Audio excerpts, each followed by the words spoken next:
We've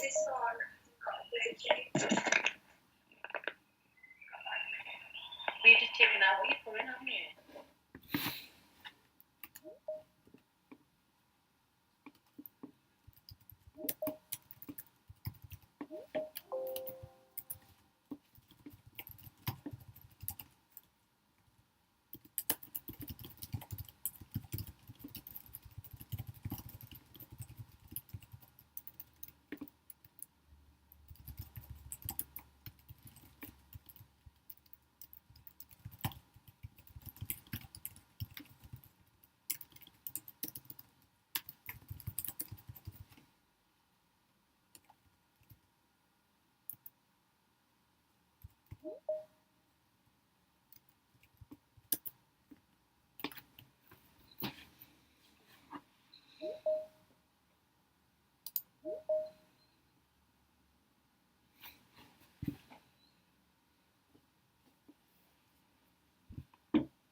All tests are going out.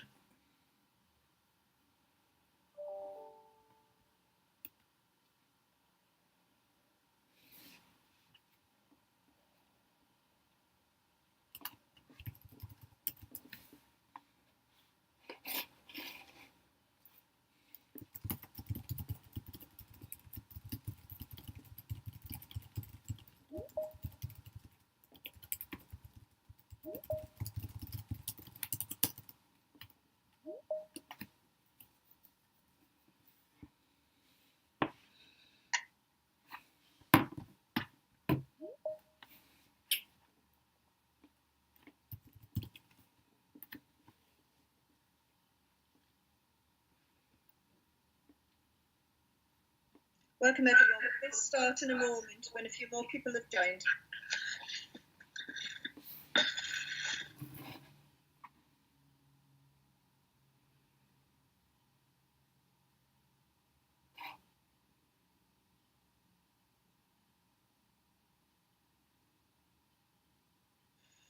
Okay, so welcome. So you have arrived at the launch event of the North East and North Cumbria Staff Wellbeing Hub. I'm Angela Kennedy, and I've had the absolute privilege of working with the regional ICS over the last few months in setting this up with a number of other people, and thank you to everyone who's pulled together to make this happen. So I'd like to first of all hand over to Jane Nairn, who is from the national team who instigated all of this work. Over to you, Jay. Hi everyone, my name's Jay. I'm, as Angela's just said, work in the National Mental Health and Policy team. Hopefully you can hear me. My Wi-Fi's been a bit dodgy today. So as Angela's just said, I have also had the huge privilege of working on this policy area and watching the rollout of mental health and wellbeing hubs across the country, and it has been absolutely amazing for, I suppose, to see staff and people working at pace to establish hubs to care for NHS staff and social care staff in the most challenging time during setting up a mental health and wellbeing hub in the middle of a pandemic. What a huge achievement. So a huge congratulations to the team that's been working very hard to do that in the patch. I think I've been really lucky working in the national team to have a bit of an overview of kind of seeing it all roll out across the country. So we've now got 25 hubs that are live across the country, with 15 more to come online over the next couple of weeks. So it's been a huge achievement across the country. We've got some early data back for February from those hubs that are live and from some of the integrated care systems that are already providing some care. We're seeing over 1,000 staff requesting help in February alone. So you can see the demand is there, and that NHS staff have been through a really hard time during the pandemic, and these services are needed more than now than ever. Really keen and really happy that we've been able to confirm funding for next year, so that the hubs can continue on and we continue to do work to make sure that funding will continue. We know that staff are going to need continued support across the years as the effects of the pandemic come to light as well. I think the other thing I just wanted to finish on, I think the hubs are such a great model and a huge opportunity to really bring together a system. So the outreach and working across different organisations is such a huge opportunity to really make sure that staff across the whole patch can get support and really build those relationships and bonds across the system as well. So just again, huge congratulations to the team. I think it's amazing the work that's been done in the middle of a pandemic. So thanks, Angela. I'll pass back to you. Thank you very much. So I'm going to talk a little bit about the some of the values on which we've based our regional hub. First of all, we thought very strongly that relationships are the basis of any recovery. So staff want and deserve very real contact with experienced mental health experts at the outset. And I think that was very important to all of us. So what you will get if you come to us is exactly that. We also tried to work across the system on this to not repeat what's there, work across agencies, getting easy and timely access for staff to navigate throughout the system and plug in any gaps that might be there. We're taking very much a strengths-based approach, normalising the distress at the moment, using non-pathologising language and having a lot of preventative offers for both for individuals and for teams. We are as well hoping to empower staff to make choices about what's right for them in terms of how they work through some of the difficulties. Yes, we do have specialist therapy and we've got confidential self-referral as well. Also, very importantly, we wanted to see all of our staff as the rounded human beings that they are. So we will work with you to address the complexity of your needs. So understanding that you're very unique, that there are multi-layers to any distress and the nature of staff mental health. So we're targeting quite a number of things. PTSD, well-being, somatic symptoms of stress, burnout, moral injury, bereavement, but also operational support and helping people to self-monitor their own well-being. And we're doing that by a number of different things. So yes, partnership work and making sure we've got pathways and preventative offers, but also having a phone line that you're going to hear more about that gives a single point of access to all of this stuff.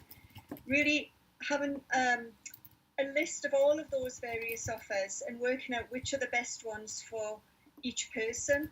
Having very proactive outreach to all of our frontline staff. Having coaching offers as well, so you don't have to be in distress, but if you're looking to practically just function better at work, there's that there. We've got specialist mental health assessments.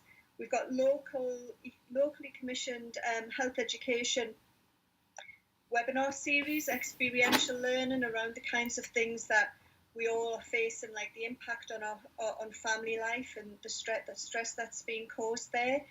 We have some staff support groups following a kind of balanced type model.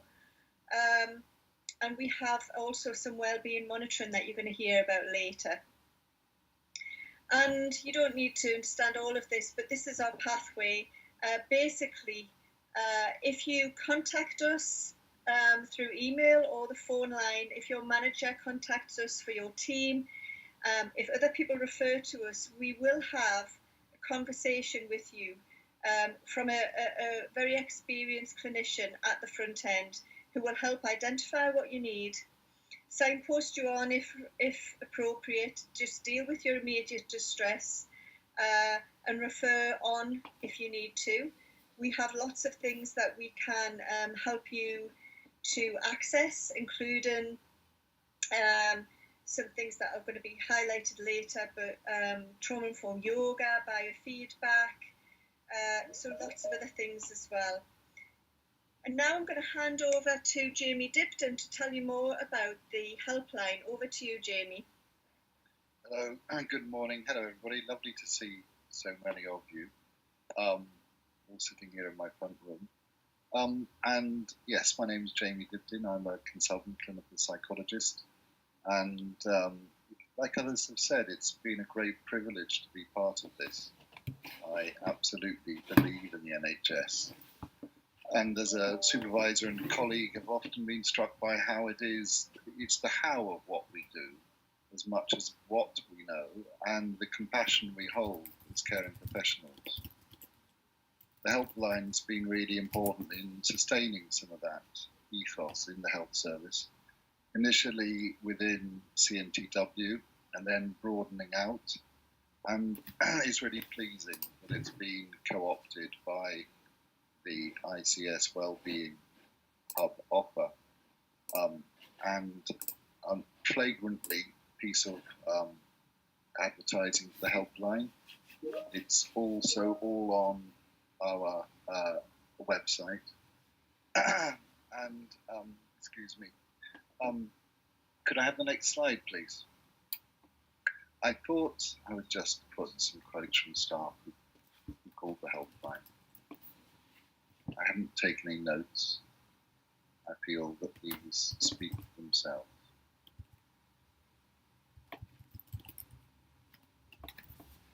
To me, this has been a wake-up call. I'm struck by how other services like the police and the armed forces have been so proactive in recognising the emotional needs of their staff group. And it's taken this pandemic to see that in the NHS, and I hope this is part of a wider culture of recognising the emotional support that the NHS needs to continue its compassionate care. And thank you.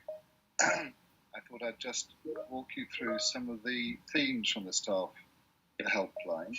I'm more than happy to take questions later about this.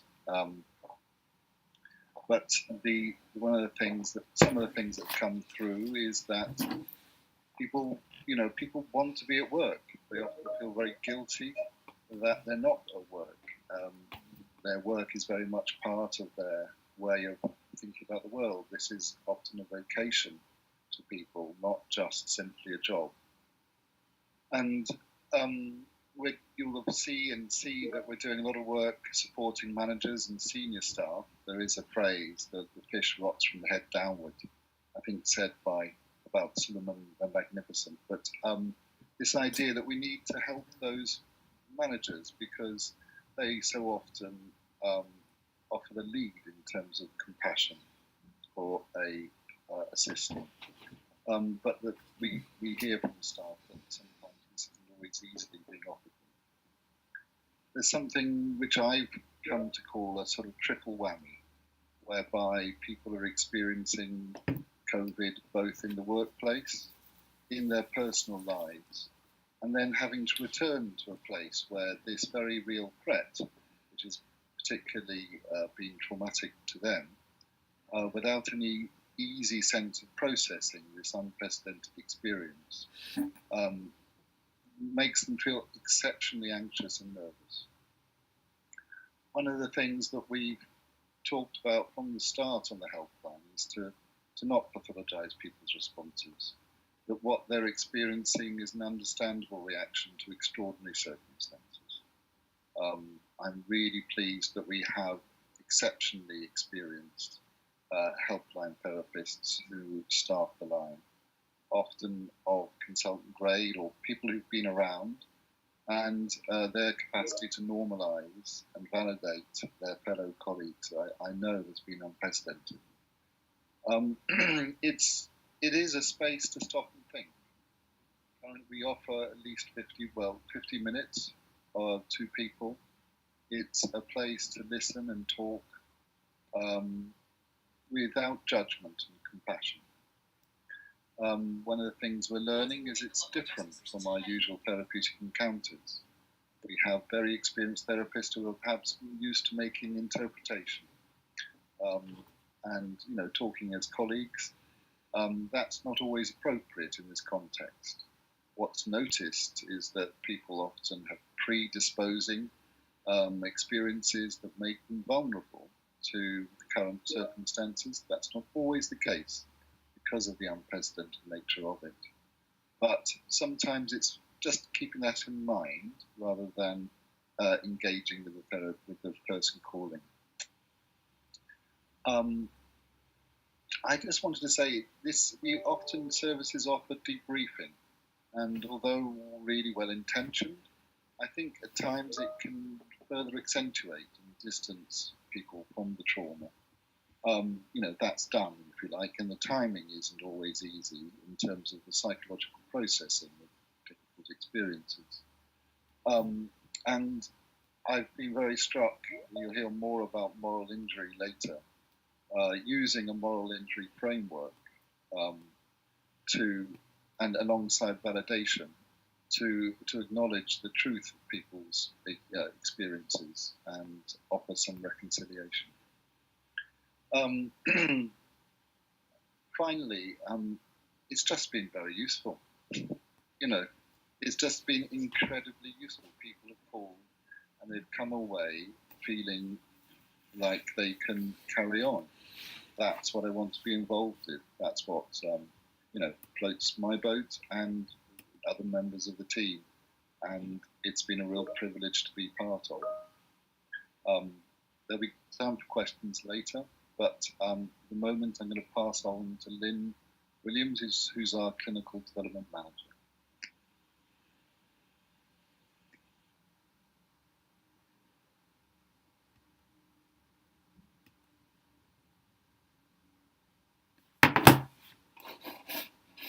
Lynn, are you there? Sorry, am I on mute? Sorry. I was saying, welcome everybody. It's lovely to see so many of you here, and thanks Jamie for the introduction. I'm working also very passionately into the Wellbeing Hub, and the bit I want to talk about really is our connections with our acute trust ambulance service colleagues. We felt from the outset it was really, really important that we had really good connections with these people who work in frontline services.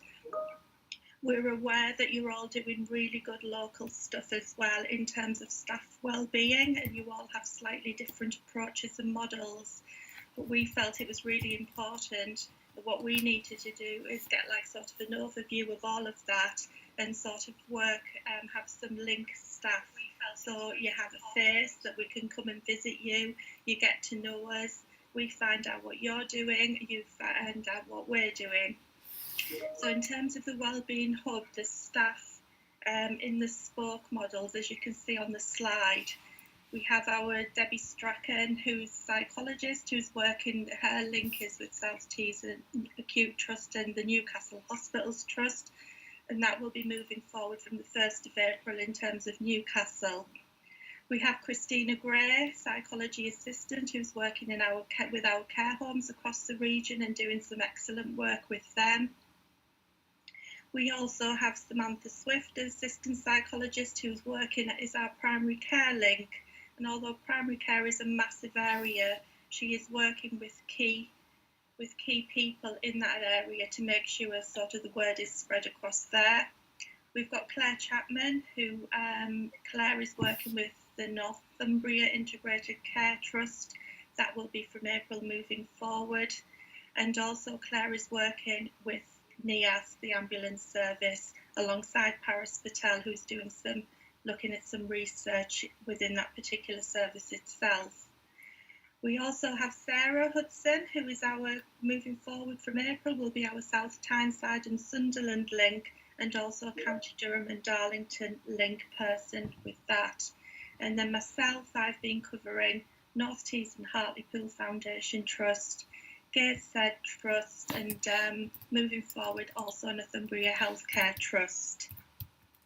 So that is what we were hoping to achieve. We just wanted to make this hub that we're human, we're there, and we're available. And we want to develop really, really good links. So what we offer, the named link person between the Staff Wellbeing Hub, is that we offer some acute inreach to health psychology and occupational therapy staff. They tend to be our link people in there. They're either from occupational therapy or they're from the health psychology in our acute trusts. The reasons, as I said, we want to build effective relationships and improve communications between these organisations and the Staff Wellbeing Hub. And one of the things that became quite evident as we were working through each of the acute trusts is that everybody really was asking, what are the other acute trusts doing? And it was quickly obvious that it would have been really interesting. Everybody was wanting to know what each other were doing in terms of staff wellbeing. So what we're in the process of doing, and you've all agreed to, is develop a acute trust network, so we can sort of set that up for you. We can start off, coordinate it, and then you'll have like a really good network where you can come together, share ideas, experiences, what went well, what didn't. We think that would be a really good way of bringing us all together. Again, we're here to support the organisations to help navigate the North East and North Cumbria system offer, which Angela's already referred to, and also to promote our Staff Wellbeing Hub offers and plug any gaps in provision. It's just again to say that we're aware that most of you offer some excellent, really good local provision, but we're here as well. We're not to take that away. It's just to plug any gaps in provision that isn't there currently. And the other thing that we look at is the ward in reach, and that's been possible in some areas due to COVID restrictions. But certainly, I've had immense pleasure in being able to go onto some of the wards that in ambulatory care and acute admissions, and just to actually see the staff themselves and talk to them face to face, along with my acute trust link, which has been absolutely invaluable to me, and it really makes me believe that what we're doing is the right thing. We need to be doing this for our staff, having experienced some of their stories. It's pretty heartbreaking, so that is why we're here. I'm going to hand you over now to Dr. Catherine Guy, who's going to talk next.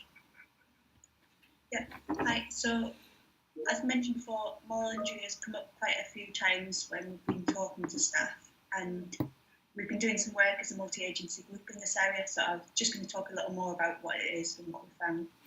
So, moral injury is when you're troubled by your own actions or other people's actions that you feel are wrong or against good practice. It's not a mental illness, but good support can make the difference between developing mental illness or having positive well-being, so it is important to look at. It's an emerging area. It's emerging as an important area in the pandemic, and so we did a survey of local essential workers. We had over 500 responses from across health and social care, local government, education and other sectors. And one of the interesting things was people seemed less troubled by their own actions compared to other people's actions. So there were some people who felt guilty about the things they had done, but there was a lot more people who were feeling frustrated or angry about other people not following the rules, or colleagues or the public not being kind, etc. Next slide, please. So some of the findings were that staff were asking about more supervisor check-ins. They asked about more kindness from everyone, so that's the public, colleagues, bosses, and they asked about having more fair rules and enforcement, so not just about social distancing and PPE rule enforcement, but also what's fair regarding home working or other HR policies. They also asked for effective communication, so looking at like communication of guidelines or organisational plans, and also they fed back about changes to the way things are done around staff safety or patient care. So we've been doing a few things, so sharing findings and staff suggestions with local organisations to get some change, and also writing an academic paper to share things more widely. We've also produced a video about things everyone can do that's on the Royal Recovery College website, and knowing that system change can take some time. I've also been working in the hub to look at what offers can be developed for moral injury. So we have a couple like compassionate minds training and coaching for managers, and the offers are always evolving, so there may be more in future. Okay. These were just some of the things everyone can consider thinking about. They're also on the video from the Recovery College website, which if you go to recoverycollegeonline.co.uk and search moral injury, it'll come up. But that was, I think Debbie was just going to talk next about the offers I mentioned and some of the other offers that are on offer for Well-Being as well. Thank you. Thanks, Catherine. Morning, I'm Debbie Strachan, clinical psychologist. Both Jamie and Catherine have highlighted some of the themes that staff are presenting with, and to help meet these needs we have a range of wellbeing and preventative offers, some of which I'm going to outline now. The information I'm going to show you is on our website, so please do visit it if you'd like to know more. And I've just noticed we're getting a lot of requests for the slides, and I understand we are putting the ones that aren't on the website onto the website as we speak. So first of all, I'd like to talk about the Wellbeing Toolkit, and this is huge, by the way. There's a wealth of information here, a collection of videos and resources that people can use to manage their well-being. So for example, we have videos on grounding, breathing and relaxation. We have information and webinars with links to Recovery College Online to support service delivery, helping others with distress and your own well-being. So for example, there's a short audio file on witnessing trauma, its impact and how to cope. And there's a longer video on saying goodbye through music to help with loss. Next slide, please. We have coaching offers for all staff, including senior managers. So individuals may have personal coaching, or they could have help supporting teams. Next slide, please. Right. We have a mindfulness offer, and this includes drop-in sessions or an 8-week course, and you can contact them directly from the website. So this is a screenshot from our website. Next slide, please. And we have an online self-compassion course. This is a 4-week online course using a mixture of videos, handouts and practices. And this is excellent for understanding and managing your own distress. And you can access that via our hub email, which is there on the website. This is a screenshot as well of the website. The next slide, please. Thank you. Just as an aside, we have got contact details on our website for a range of services for healthcare staff, as well as general services open to all, such as IAPT and we may signpost to these too. So we've talked about wellbeing and prevention offers, and we also have available the offer to provide direct therapy, intervention, clinical support for those people whose needs cannot be met by existing services. So this may be due to a lack of availability, a lack of timely access, specialist needs, etc. Some of our offers encompass both prevention and intervention. So looking at the right-hand side of this flow chart, we've got prevention offers there, signposting, and more sort of in-depth hub offers.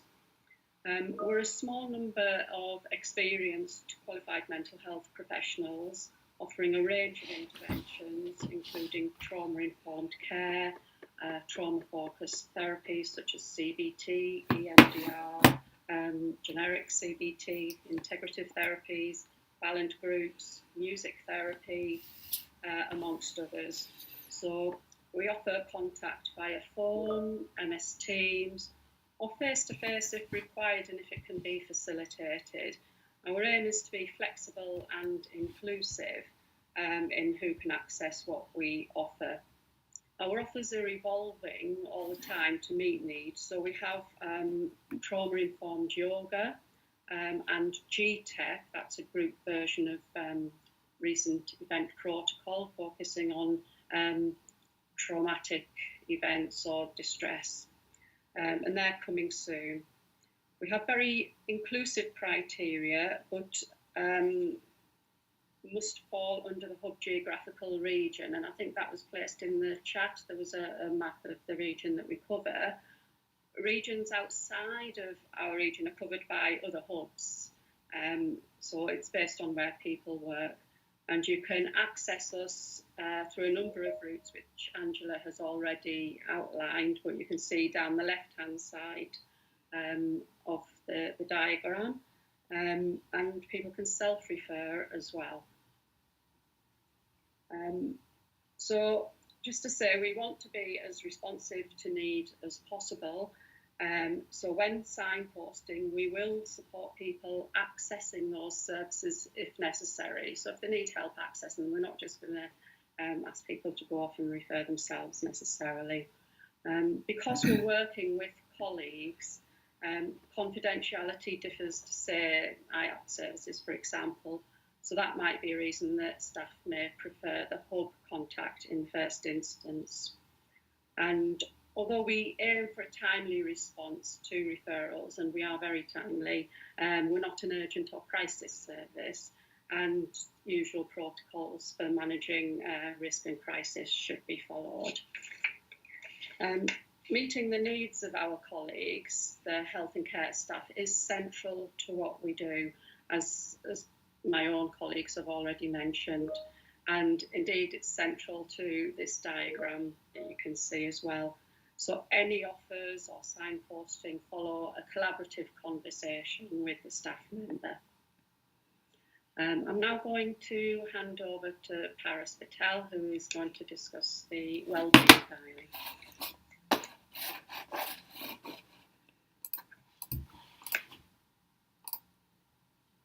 Hello and good morning. Sorry, the technology difficulties, but we're there. So to help us and help you at home individually, what we've developed with the ICS and Northumbria University is a personal wellbeing diary that helps you qualitatively and quantitatively map your wellbeing over time. We found that it gives you a great kind of holistic view of the mental health, where we're focused on areas such as self-compassion, emotional, physical, cognitive well-being, how connected we are to one another, whether that's family, colleagues, friends. We ask questions that relate to functioning, your sleep, alcohol, drug dependencies, moral injury and burnout. So if you can click on the slide, so you can see here is a slider scale that allows you to position yourself on, for the first example there, physical well-being, whether it's poor or excellent, and there's space to add more qualitative information. When we add this information, the diary allows us to reflect against previous entries, and we can compare what's changed, for example, or what's got better or what's got worse. If we're completing interventions, there's a space for us to add interventions that we might do in and track our well-being over time. So if we click again, we'll be able to see an example of the reports that we see that are produced using the diary. So all these kind of squiggly lines that you can see on the screen look at different domains of our well-being. You can select a certain time period and then pick on specific indicators that you might want to look at and see how that's changed over time. Finally, what the diary allows us as organisations to do is look at staff well-being. If all data is confidential on there, but as an organisation, you might be able to filter people by their job role, for example. So if you're in Tees Esconway Valley and looking at senior doctors, you'll be able to map their well-being over time and see how that's changed. The diary does signpost you to local and charity organisations that might be a place for you to get further help as well. Thank you very much, and I'll like to pass back over to Angela, who's going to open up for question and answers.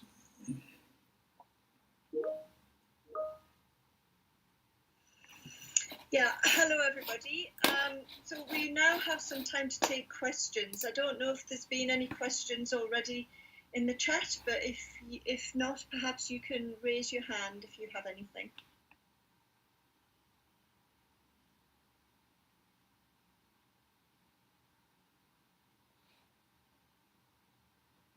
Christina? Right, hopefully most of the questions have been asked, but there was one from Victoria asking for some clarity around how confidentiality varies from within the IAP services. So I'm hoping Debbie can help me here, but my understanding is that we have a completely separate system that, so it's not on any other record in terms of mental health service record or employee record. So it's separate from that. And we would only have to escalate things if there was significant risks that we couldn't manage. Debbie, is that right? Yes, Angela. Also, we're not writing letters to GPs either. So the confidentiality is tighter in that way. I think that we might have some similarities with other services, but if, for example, IAP staff wanted to access an intervention, they might want to go somewhere else as well, like the hub, or rather than stay within their own service. Some IAP services, I think their clinical recording systems are part of a wider system. Some services, they have a separate recording system. So that was it was just an example, really, but I think it's just to emphasise that we are very keen on confidentiality, as most all services are, obviously, but we have a separate system, and I think that was the key point, really, and we don't have the same links to GPs. Jamie? Yeah, it's just to say exactly the same that when people call the helpline, it's a confidential helpline. We take minimum data, and it's very, the system we have of recording is separate from any trust system. It's our own, so that retains confidentiality. Victoria Cowens? You're on mute, Victoria. There we go. Sorry about that. Thank you. No, thank you for answering the question. It was me that asked it. And the service itself sounds absolutely excellent. I'm really looking forward to sharing it with the team. So thank you for everything I've heard so far. I think I just wanted to clarify that within IAP services, we use an electronic system called IAPTUS, which is a separate recording system. It's not linked to anybody's employee records or anything like that. And in terms of that confidentiality, any staff who come into services are locked. And often, if it was IAP staff, they would be seen within a different IAP service. But I think it's great to have another option now. That sounds absolutely excellent. I just wouldn't want staff from outside of IAP not coming to us for any kind of fear of confidentiality issues. Because the other thing is, as well as you can opt out of GP contact, you don't have to have GP letters going, so that is optional. Just to make sure that people do know that we still have the same confidentiality parameters, really. I suppose that we were talking more generally in relation to occupational health. Often people access psychological support through occupational health, and this is a separate confidential route through there. The other thing is that not all of our IAP services are prioritising the NHS staff who are coming forward, and I guess in those patches where that's not happening, we might be able to pick them up sooner. So, Neil Coughlin? Yes, hello. I'm the chaplaincy team leader for Cumbria, Northumberland, Tyne and Wear. And just to say, I've been working with Jamie because sometimes people might come to the helpline with questions that actually are spiritual. You know, people ask questions: who am I? What's my life for? Am I defining myself in terms of my work?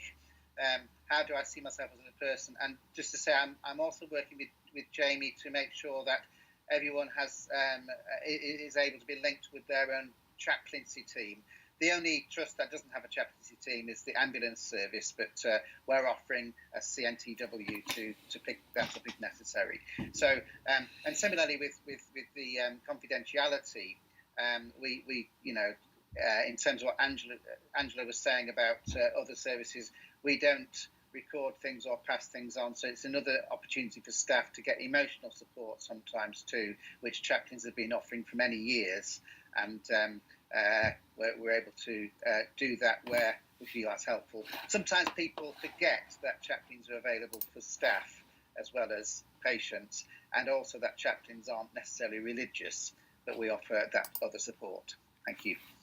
It's really good to hear, Neil. Thank you. And I know that we included some chaplaincy on the webinar offers, and they are now recorded and also available. So some of those kind of reflections and thoughts are available on the webinar series on the Recovery Culture Online website. Zoe Birch, I think you were next. Yeah, hi Angela. Firstly, I just think it's a fantastic resource. Well done, everyone. It's really holistic as well. It's a bit of a link to what Neil just said, actually. I was wondering, we know COVID's had such a disproportionate impact on different groups of people, don't we, from an equality and diversity perspective. I was wondering, I've heard Neil addressing some of that, but have you developed bespoke interventions or considered that as part of the hub? Yeah, so we have also commissioned a really award-winning regional organisation called Gem Arts to work from multicultural perspective around some resources for well-being and mental health, and they're developing that over the next few months, so we're really pleased about that. Was there any other things that anybody can think of in terms of those, the intersectionality? I hope that answers questions.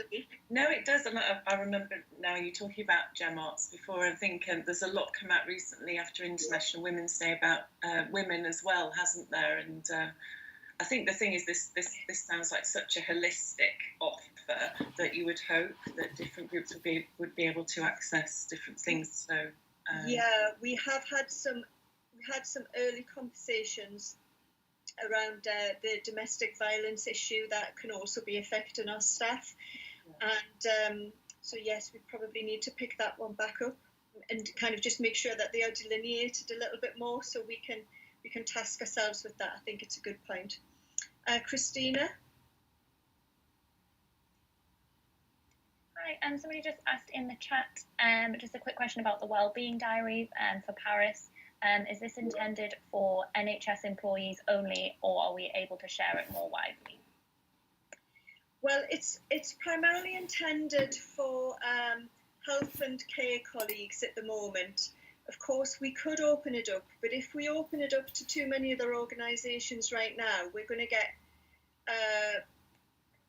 it's not going to give us as good public health data for our staff if people don't document which organisation they're from.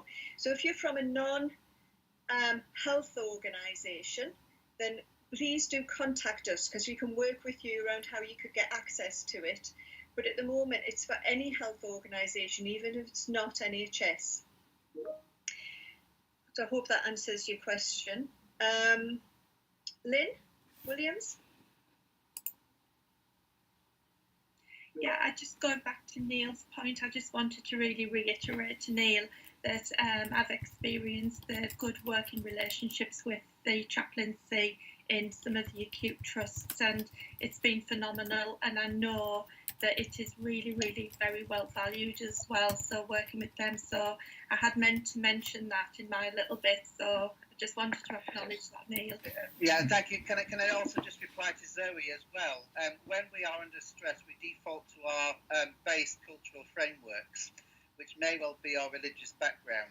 And of course, chaplaincy is an expert at helping people to actually explore the roots of their own framework of understanding of life, even if they've moved on from their own background, and no longer practicing a religion. The cultural baggage they have as part of their framework can sometimes be a really helpful exploration, and chaplains can do that. You okay? Thanks, Angela. It's probably not so much a question, just an acknowledgement, because we obviously set up the team quickly, and we keep describing it as we kind of built our boat while we were sailing in it. And I just think it's an absolute acknowledgement to the team for the hard work through what was a difficult setup time. And it was really just to sort of say thank you. I mean, I was personally had an experience of my husband being hospitalised with COVID just after Christmas, and I think it really reinforced on a personal level how absolutely crucial it is that we have staff at work to look after, the people that need help, and just that need to look after each other, really. So I think, we're going to continue to learn, continue to develop, but I think it's a miracle where we are today, actually. And just a huge thanks to everybody involved. Yeah, I'd reiterate that. I mean, the staff have just been absolutely amazing, and we were so lucky to have such amazing expressions of interest for people who were able to be rapidly seconded into posts. And I have to say, I mean, you just couldn't wish for a better team. You just know that it's in safe hands. And I think that's been fantastic to watch. So, yeah, I completely agree with that. So unless there's any more questions, I think what I'd like to say is just a bit more about, the future vision. What we hope is that we will continue to adapt to need. And I think that's really one of our points of value. We don't want to get bogged down in a particular way of system we offer or do the hub in a certain way. We want to evolve to the need and the change in need of staff over time. So we're really going to endeavour to do that. We need you to work with us to do that, really. We can't do that on our own. So we're here for your advice and recommendations. We're here for your partnership working. And also, I mean, I think the other thing that for me is really important is COVID has really challenged our connections, and through challenging our connections, it's challenged our usual support systems. So for me, healing and recovery doesn't just happen at an individual level, it happens collectively across teams, across networks and across organisations. Which is why we're trying really hard to pull out some really innovative ways of teams coming together, whether that be through team coaching or through reflective groups or through the kind of group EMDR interventions, but also looking at creative ways that,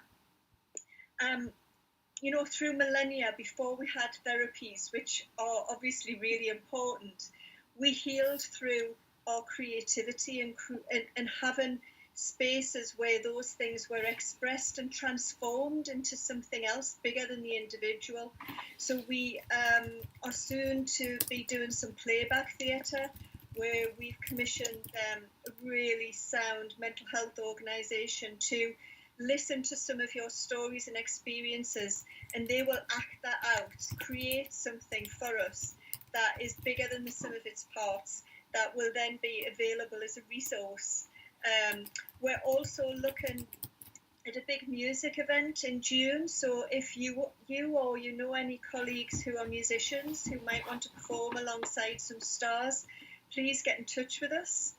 But also there might still be some slots available. We've got a composer who's voluntarily, and I have to say, there's no way we could have afforded him if we hadn't have known him.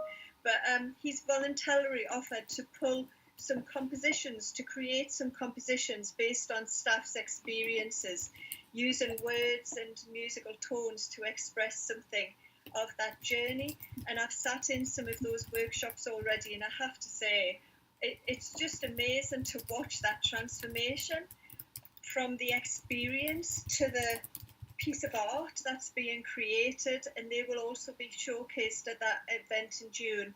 That will be to coincide with Make Music Day.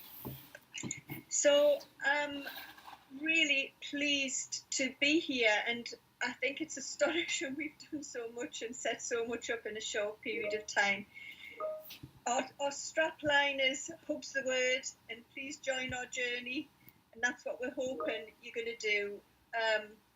Just join our journey on this. We are here to join your journey and to help us collectively find a way through it, and maybe even grow and learn through some of the things that we've been able to think about through this pandemic. So thank you, everybody. That's going to be it from me. This will be available, I think, on the ICS website as well. So thank you so much, and hopefully see some of you again. Bye-bye. Bye.